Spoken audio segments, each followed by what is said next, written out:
বেদখলকাৰীৰ কবলত শিৱসাগৰৰ ঐতিহাসিক যমুনা আৰু মৰিবিল।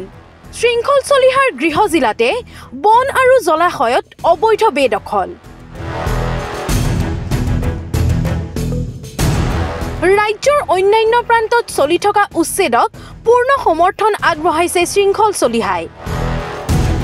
কিন্তু নিজ গৃহ জিলাখনত হৈ থকা অবৈধ বেদখলৰ খবৰে নাপায় নেকি নেতাগৰাকীয়ে? একাংশৰ মতে ভাৰতীয় নাগৰিকক চৰকাৰী বনাঞ্চলৰ ভূমি বেদখল কৰাৰ অপৰাধত সন্দেহযুক্ত লোক বুলি হাৰাশাস্তি কৰা হৈছে।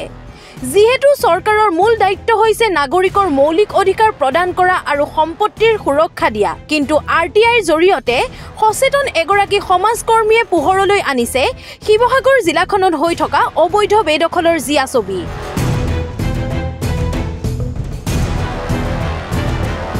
প্ৰাপ্ত তথ্য অনুসৰি চৰকাৰী বিষয়াৰ পৃষ্ঠপোষকতাত চলিছে বন আৰু জলাশয় বেদখলৰ দৰে ঘটনা।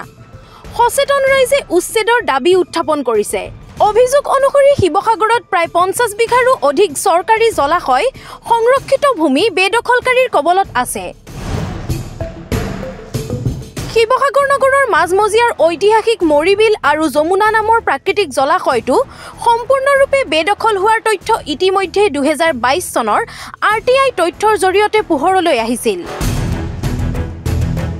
আমগুৰি নৱনিৰ্মাণ সমিতিৰ সভাপতি দিগন্ত শইকীয়াৰ RTIৰ প্ৰাপ্ত তথ্য অনুসৰি ঐতিহাসিক মৰিবিল আৰু যমুনা জলাশয় বিলৰ বিভিন্ন অংশ সন্দেহযুক্ত নাগৰিকৰ উপৰিও একাংশ শিক্ষিত প্ৰভাৱশালী লোকেও বেদখল কৰি অট্টালিকা নিৰ্মাণ কৰিছে। চক্ৰ বিষয়াৰ স্বাক্ষৰযুক্ত তথ্য অনুসৰি দুয়োখন বিলৰ প্ৰায় 50 বিঘাৰো অধিক চৰকাৰী সংৰক্ষিত ভূমি জলাশয়ত প্ৰায় অৰ্ধ শতাধিকৰো অধিক বেদখলকাৰীৰ নাম স্পষ্টভাৱে উল্লেখ আছে।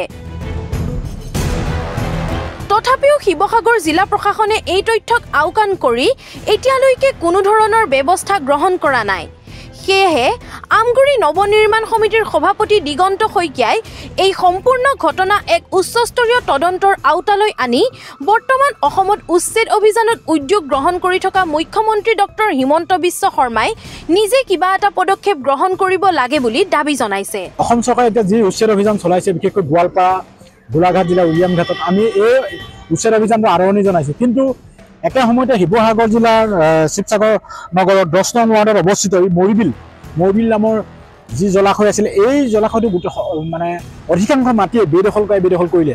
এতিয়া আপুনি অধিকাংশ পুঁজিপতিৰ হাতত গুচি গ'ল মাটি। আৰু আচৰিত কথা, আপোনাৰ এই মাটিৰ দাগ নম্বৰ হৈছে 4625 নং দাগৰ মাটি। আৰু এই RTI তথ্যত আপোনাৰ ৰেভিনিউ চাৰ্কল অফিচাৰে দিছে 58জন বেদখলকাৰী তাত বেদখল কৰি আছে। আৰু আচৰিত কথা, তেওঁলোকে RTI আমাক দিছে বা দাখিল কৰিছে, তেওঁলোকে বিষয়টো ভালদৰে জানে, কিন্তু আজি পৰ্যন্ত কোনো একশ্যন লোৱা নাই, কোনো উচ্ছেদৰ কাৰণে কোনো ব্যৱস্থা গ্ৰহণ কৰা নাই। আৰু আমি এইখিনিতে এটা কথা কওঁ যে এই যিটো চৰকাৰী যিবিলাক মণ্ডলেই হওক বা ৰেভিনিউ চাৰ্কল অফিচাৰে হওক মহকা পিছলা কৰি আছিলে, ইয়াত এটা ডাঙৰ নেক্সাছ আছে, মধ্যভূত দালাল আছে। সেই মাটিটো যি মৰিবিলৰ মাটি খণ্ড খণ্ডকৈ তেওঁলোকে বিক্ৰী কৰিছে। ইয়াত বৃহৎ টকা, কোটি টকাৰ ইয়াত লেনদেন আছে। সেইকাৰণে ৰেভিনিউ চাৰ্কল অফিচাৰে হওক মণ্ডলৰ কথা কোৱাই নাই। ৰেভিনিউ চাৰ্কল অফিচাৰ এই উচ্ছেদৰ কাৰণে তেওঁলোক আগ্ৰহ নহয়। বৰ্তমান যি আছে, মই এইজনৰ কথা কোৱা নাই, কিন্তু পূৰ্বৰ যিসকল ৰেভিনিউ চাৰ্কল অফিচাৰ থাকোঁতে এইখিনি মাটি বেদখল কৰিবলৈ পালে, তেওঁলোকে কি ঘোঁৰা ঘাচ কাটি আছিলে, তেওঁলোকে বিষয়টো ভালদৰে জানে। অন্য একো নাই, বৃহৎ টকাৰ লেনদেনত শিৱসাগৰ জিলা শিৱসাগৰ নগৰৰ 10 নং ৱাৰ্ডৰ যি মৰিবিল আছিল, তাৰ অধিকাংশ মাটি বেদখল কৰাৰ মূল কাৰণ হৈছে টকা। বৃহৎ কোটি টকাৰ লেনদেন হ'ল। এতিয়া আপুনি আচৰিত খাব, আপুনি যিখিনি মানুহ একঠা মাটিৰ কাৰণে আজি নদী মথাউৰিৰ কাষত আপোনাৰ বহি আছে, তেওঁলোকৰ মাটি নাই, ভূমিহীন, সেইসকলক মাটি দিব নোৱাৰে। কিন্তু মৰিবিলত যিসকল মানুহে বেদখল কৰি আছে, তেওঁলোকৰ আট্টালিকা দেখি আচৰিত খাব।